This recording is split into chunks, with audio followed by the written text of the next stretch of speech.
Muchísimas gracias por la amable presentación y sobre todo por la invitación, más aún cuando tengo el honor de repetir. Bueno, tenemos poquito tiempo, más o menos 20 minutos cada uno de nosotros, así que voy a tratar de ser conciso y directo y dejar para el debate el desarrollo de cualquier idea que ustedes consideren pertinente tratar con más profundidad. Bueno, hace año y medio, más o menos, se iniciaron revueltas en Túnez y posteriormente en Egipto, dando paso a lo que se dio a llamar la primavera árabe. Lo primero realmente fascinante de aquel proceso es cómo los europeos, una vez más, decidimos inventarnos la realidad. Es una característica de la Europa actual, el derecho a transformar la realidad según nuestras ilusiones. Y en un ejemplo de voluntarismo optamos porque el mundo árabe entraba finalmente y por propia voluntad, no porque nadie se lo exigiera, en el camino amplio y decidido de la democracia. En Túnez iba a haber democracia, en Egipto iba a haber democracia. Algunos de nosotros, desde luego los aquí presentes, escribimos en aquellos días que quizá era un poco ingenuo pensar que en Egipto pudiera haber democracia o en otros países árabes, porque la realidad económica y social no lo hacía precisamente fácil. Pero sobre todo no convenía confundir el comportamiento de jóvenes de clase media alta, universitarios, que se sienten perfectamente cómodos en un mundo global, pero que no representan casi nada en sus países, dar a entender con ello que realmente la sociedad tunecina o la sociedad egipcia iba por el buen camino. Pocas semanas después, aquellas manifestaciones fueron cambiando de tono. Otras gentes se incorporaban, aparecían barbas, aparecían velos. La tropa, utilizando el argot español, ya no era exactamente la misma.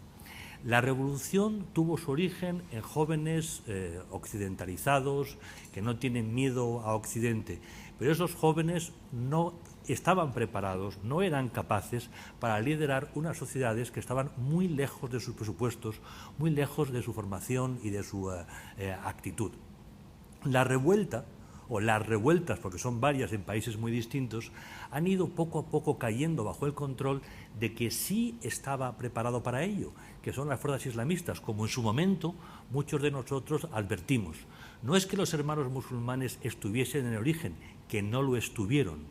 Sencillamente, una vez que se produce una crisis de Estado, ellos sí estaban en condiciones de hacerse con el control de esos movimientos y a partir de allí provocar el cambio de régimen o el cambio de regímenes que estamos en estas fechas contemplando. Para entender de verdad lo que ha pasado, para entender por qué unas revueltas iniciadas por jóvenes de clase media perfectamente normales se han llevado por delante regímenes políticos, tenemos que fijarnos en elementos estructurales de mayor enjundia. El hecho más relevante que nos puede ayudar a entender el tema es la cuestión demográfica. Yo recuerdo que hace unos 15 años aproximadamente pasó por Madrid el entonces embajador norteamericano en Egipto. Volvía a Estados Unidos y la embajada tuvo la gentileza... tuvo la gentileza de invitarme a tener una reunión con él. Y cuando yo le pregunté sobre cómo estaba la situación, me decía, bueno, en el corto plazo todo está más o menos igual. El problema es que estamos incubando una bomba demográfica. El problema fundamental de Egipto, me decía él hace más o menos 15 años, es que hay un baby boom y cuando esos chavalines se conviertan en adolescentes y quieran acceder al mercado de trabajo, quieran casarse, difícilmente la economía de Egipto podrá satisfacer sus lógicas demandas. Y así ha sido.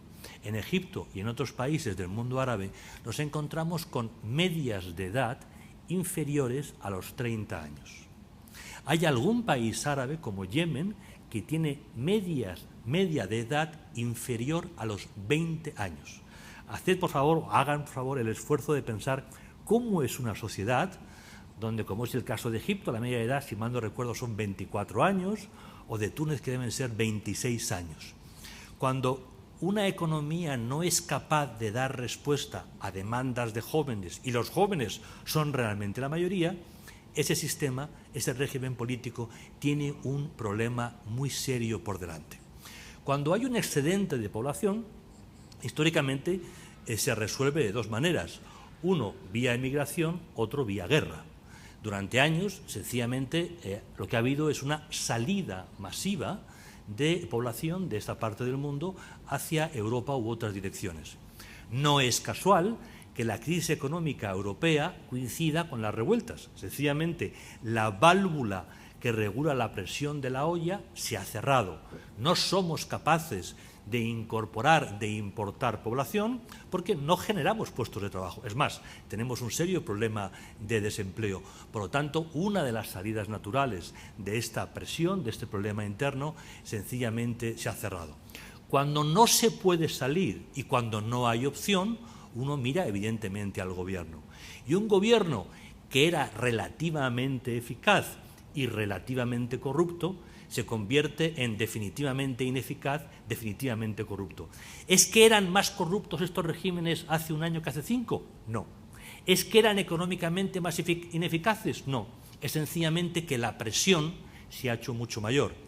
Y niveles de corrupción o incompetencia que eran tolerables durante un tiempo, dejan de serlo. Dejan de serlo porque no se puede uno quedar de brazos cruzados cuando no tiene un futuro, cuando no puede casarse, cuando no puede encontrar un puesto de trabajo. Toda revolución económica o social, al cabo de un tiempo, encuentra un programa político. Eso siempre ha sido así. En este caso nos encontramos con una primera revuelta política en manos de chicos de clase media que pierden el control, una segunda fase inmediata que es una enorme manifestación social donde lo fundamental es la demanda económico-social y una tercera fase en que los islamistas sencillamente se hacen con el control aportando su agenda. Para entender este proceso hay que tener en cuenta una de las características de la globalización de nuestros días, y es que poblaciones que han vivido pobres y aisladas durante siglos hoy son pobres pero están literalmente conectadas.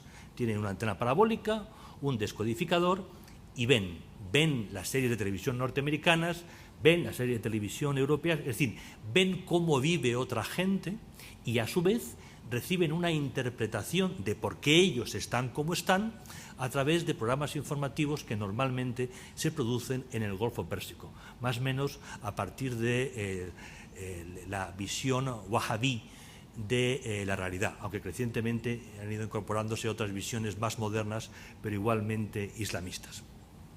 Este es un hecho capital para entender la transformación que está viviendo esta parte del mundo.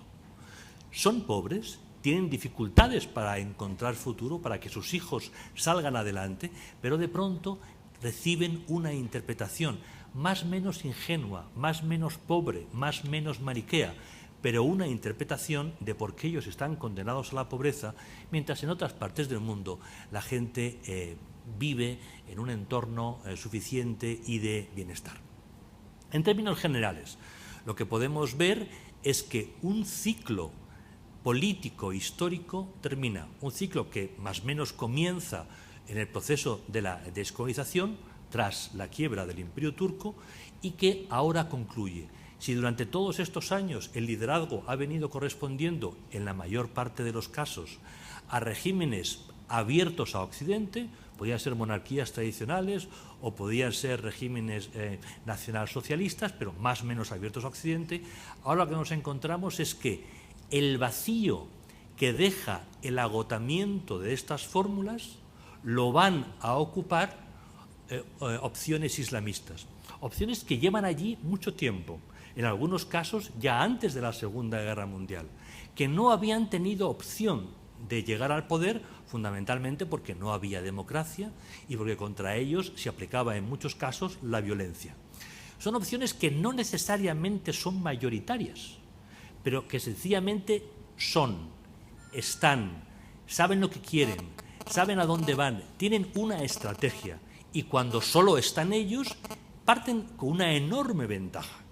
Una cosa es ese mundo árabe que conocemos, si hacemos turismo o si vemos televisión, que es Alejandría, El Cairo, Casablanca, las grandes urbes árabes. Otra cosa es la realidad que está más allá, en el campo, donde hay millones de personas. Recordemos que hay más de 80 millones de habitantes en Egipto y que evidentemente no están todos ellos en Alejandría o en El Cairo. Esas personas dispersas no han tenido contacto con el pensamiento de Adam Smith, ni siquiera con la socialdemocracia de Bernstein alemana. Sencillamente viven en un mundo tradicional y ese mundo tradicional sufre un update, es modernizado a través de las nuevas corrientes islamistas. Esa presencia de los islamistas, esa renovación que llega a través de los nuevos medios de comunicación está alterando, está reconfigurando esta parte del mundo y potenciando un nuevo ciclo histórico que puede durar décadas, donde la iniciativa va a recaer en los islamistas. Dando ahora un salto hacia adelante, ¿qué podemos esperar? ¿Qué puede ocurrir? Bueno, en primer lugar, lo que podemos esperar es que nosotros, los europeos, no vamos a ser capaces de tener una posición, la que fuere. O sea, la Unión Europea como tal no va a tener una política hacia el mundo árabe. Habrá una política francesa, habrá una política alemana, no va a haber una política europea. Por lo tanto, tampoco va a haber un acuerdo atlántico. O sea, Estados Unidos y la Unión Europea no van a acordar una única posición para tratar de influir de una forma u otra. No. Sencillamente, Occidente renuncia por impotencia y porque no sabe lo que quiere a influir y va a tratar de sortear la tormenta de la mejor manera posible. El hecho capital, digamos, lo que más nos ocupa es la dependencia que van a tener los nuevos gobiernos de estos países, gobiernos islamistas, respecto de la inversión internacional. Los hermanos musulmanes son muy conscientes de que ellos no han hecho la revolución. Saben que han secuestrado una revolución y lo han hecho brillantemente. Y está muy bien porque para eso les paga sus bases. Pero a partir de ahora se van a encontrar con el mismo problema que tenían los regímenes anteriores, el egipcio, el tunecino o cualquier otro. Es decir, tienen que dar respuesta a millones de jóvenes que quieren tener un futuro. Los occidentales pensamos, bueno, si tienen que hacer eso, en principio hay un puente para comunicarnos. Básicamente la idea es, nosotros, europeos, no entramos a debatir lo que es política interior de un país u de otro, siempre que se respete el Estado de Derecho. Nosotros seguiremos invirtiendo, seguiremos entendiéndonos, siempre que haya unos márgenes pues, de respeto a las libertades, de respeto a la ley, de respeto a las inversiones, etcétera, etcétera. Bueno, es un margen en el que estamos. Por otro lado, nos sentimos, y vosotros como españoles lo sabéis muy bien, francamente presionados por nuestra necesidad de invertir, de encontrar negocios fuera de nuestras fronteras, porque aquí no es que las cosas vayan particularmente bien. Nos matamos por un contrato en cualquier país del mundo. Eso hace que estemos particularmente dispuestos a entendernos. La preocupación que hay detrás es, bueno, ¿y si los islamistas son más fieles a su ideario que a la conveniencia? ¿Qué ocurre si los islamistas lo que hacen es avanzar en su programa histórico, es decir, reconfigurar la umma, la comunidad de los creyentes, aplicar la sharia, la ley coránica, y todos juntos dirigirnos hacia el califato, que es la forma natural de autogobierno? ¿Qué ocurriría entonces? Eso podría llevar a varios fenómenos. Un fenómeno es que el problema interno, en vez de decrecer, crezca. Es decir, que si no se mejora la economía, y para ello es muy importante la inversión internacional, lo que podemos ver es que la tensión interna puede aumentar. Si la tensión interna aumenta, es posible, y jugamos siempre con las hipótesis, son contrafactuales, que el régimen siga una pista semejante a la que en su día ha seguido Irán, que es radicalizar más el discurso para que el programa islamista lo que haga es reunir a la sociedad frente a un enemigo externo, a un enemigo común.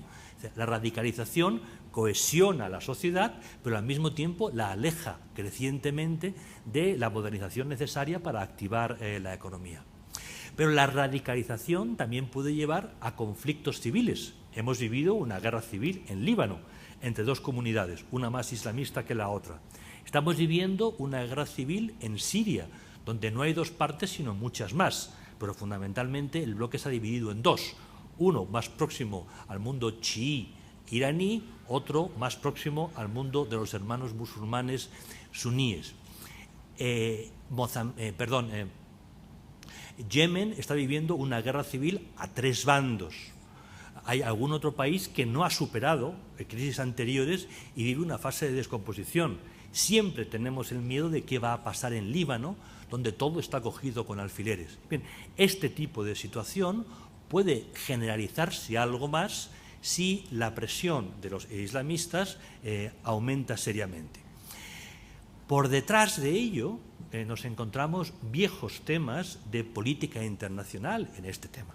Para los islamistas el concepto de califato es un concepto natural, que a nosotros nos puede parecer pues, arcaico, nos puede parecer literario, nos puede parecer muchas cosas, pero en el mundo islamista ese es un concepto operativo, porque es lo que da sentido al colectivo. Es donde el poder civil y el poder religioso se unen y se confunden. Es la forma lógica y legítima de gobernar. Pero si se aspira al califato, ¿a qué califato? ¿Quién va a asumir el califato? Y aquí nos encontramos viejas e históricas tensiones o rivalidades. En estos momentos, digamos, la legitimidad del califato correspondería a Arabia Saudí, puesto que es la protectora de 2 de los 3 santos lugares. Pero es evidente que Irán no está en esa línea de interpretación. Irán considera que la legitimidad siempre debe ser chií y por lo tanto es a Irán a quien le corresponde. Nosotros estamos ahora todos muy preocupados por el arma nuclear iraní. Inmediatamente lo interpretamos en clave Israel-Irán u Occidente-Irán. El arma nuclear iraní no va dirigida a Israel. Israel es instrumental, va dirigida a Arabia Saudí, no nos engañemos. Donde está la gran batalla de Irán es una batalla por el liderazgo del Islam. De ahí la involucración de Irán en la política libanesa, de ahí la involucración de Irán en la política siria o su presencia en Gaza, entre otros sitios. La tensión entre los saudíes y los iraníes es una tensión estructural en el Islam, pero hay un tercer candidato, que es quien ostentó en última ocasión el califato, que es Turquía, que es suní. Hemos visto cómo Turquía ha cambiado de posición en la guerra civil siria cuando se ha dado cuenta de que no podía seguir manteniendo una relación preferente con Irán, puesto que los intereses de las partes chocaban radicalmente en Siria. Esta rivalidad entre las partes está detrás de los conflictos que estamos viendo y de los que vamos a ver a continuación, los que van a ir surgiendo poco a poco. O sea, este cambio de ciclo inevitablemente reabre tensiones históricas. Reabre en Egipto la tensión entre los islamistas y los coptos, los viejos coptos que llevan allí muchos siglos antes de que naciera Mahoma. Pero en cualquier otro país, esa puesta en duda de la legitimidad del gobierno que haya, inevitablemente replantea qué papel juega cada una de las comunidades, cómo se defiende el interés de cada una de las comunidades. No puede sorprender que en Siria los católicos y los cristianos apoyen a los chiíes frente a los suníes. Uno puede no entenderlo desde aquí, es un problema de supervivencia, es un problema de quién me ha maltratado menos, con quién tengo más opción de futuro. Y este tipo de situación es la que nos va a ocupar. Como españoles es evidente que nos interesa mucho más la evolución del Magreb, donde, bueno, en primer lugar, la monarquía marroquí está siendo capaz, con liderazgo y con inteligencia, de ir encauzando la situación, pero bueno, todavía queda mucho camino por recorrer. Hay que ver cómo evoluciona la política en Argelia y, sobre todo, seguir muy de cerca la evolución del Sahel, de la franja inferior al Sáhara, una franja despoblada, donde los gobiernos locales difícilmente pueden controlar la situación y donde los compañeros de viaje de Al-Qaeda se han hecho fuertes y están estableciendo alianzas con grupos locales. Todo este cambio de ciclo, esta llegada de los islamistas al poder con sus distintas tácticas y sus distintas estrategias, nos va a tener ocupado y sobre todo va a provocar enormes cambios en toda esta parte del mundo, que será básicamente pues, lo que nos tenga entretenidos durante, supongo, más de una década. Y dicho esto, ya he hablado 20 minutos, luego la palabra. Muchas gracias.